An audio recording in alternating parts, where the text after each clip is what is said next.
Right now, Ole Miss is trying to fine-tune its NCAA tournament resume, so a win against a top 10 team at this point in the season would be huge. Now, granted, yes, Ole Miss does have top 25 wins from earlier in the season, but what the selection committee is going to be looking at is quality wins the further along you get. Now, in that last matchup against Oregon, the Ducks holding Tiara McCowan to her season low of just 5 points. Against Arizona State last night, though, she had her 30th double-double on the season. McCowan saying she has matured immensely since that game back in December. Currently here at Colonial Life Arena, where the stage has been set for a difficult 8-9 matchup between the Oklahoma Sooners and the Ole Miss Rebels. Now, Oklahoma does have a lot more experience in the NCAA tournament compared to Ole Miss as of recently. Oklahoma getting back to the Final Four 2 seasons ago. Well, some breaking news out of Hattiesburg earlier today is 5-year head basketball coach Doc Sadler has stepped down from his position. Sadler coached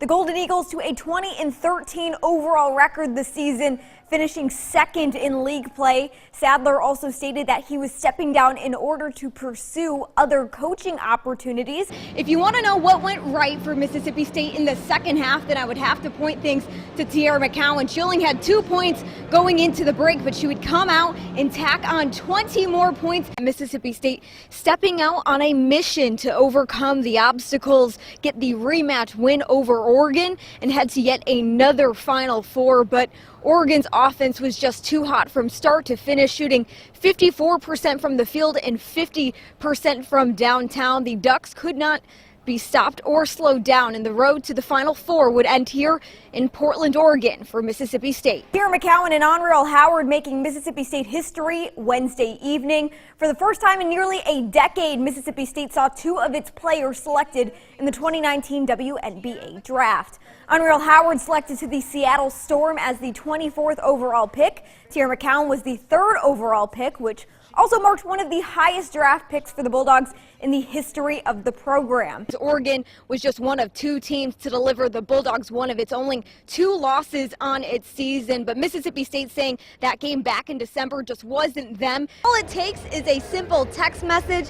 You can text right here to State Saves at 614-74 to join, and it's a 5-minute process that could potentially save someone's life. Mississippi State still remains undefeated in the SEC, but the Bulldogs lost something even more valuable. Chloe Bibby is going to be out for the remainder of the Bulldogs season due to an ACL injury. Ole Miss with a hot start in the 3-game series for opening weekend yesterday with a 10-1 win against Wright State. But today, it'd be the Raiders' turn, and they'd be looking for some revenge. Let's get to day 2 of college baseball as Ole Miss and Wright State cross paths again.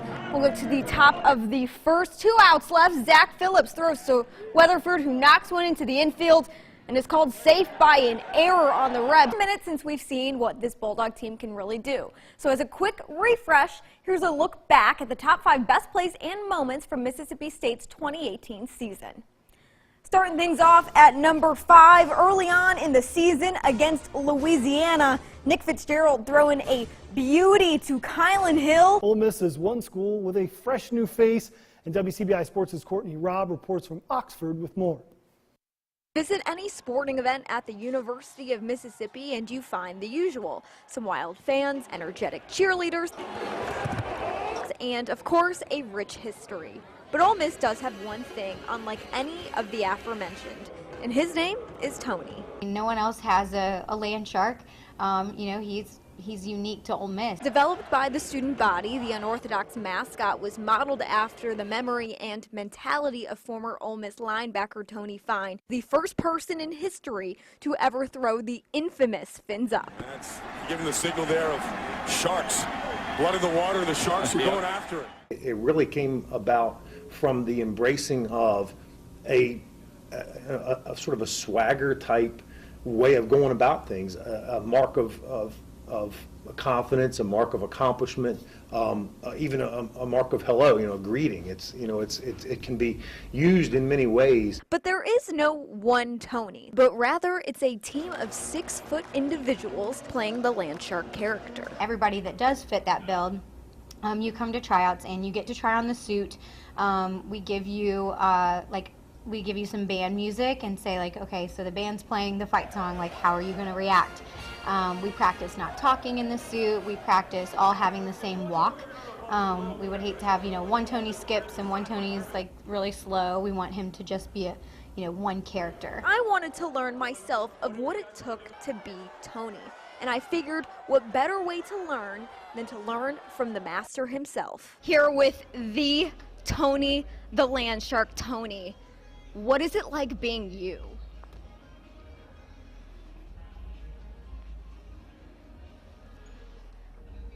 What's your favorite go-to pose? Can you give me your favorite go-to pose? Oh, okay, interesting. And then Tony, can you give me a big, can we do the fins up together? Can you teach me how to do it? Like that? Perfect. I tell people all the time, you're not going to find a more poignant or meaningful mascot story in all of college athletics. So how important is it to remember Tony Fine through the land shark?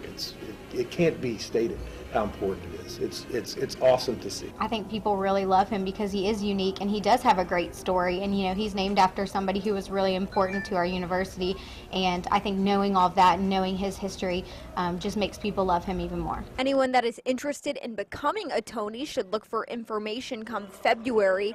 Reporting in Oxford, Courtney Robb, WCBI Sports.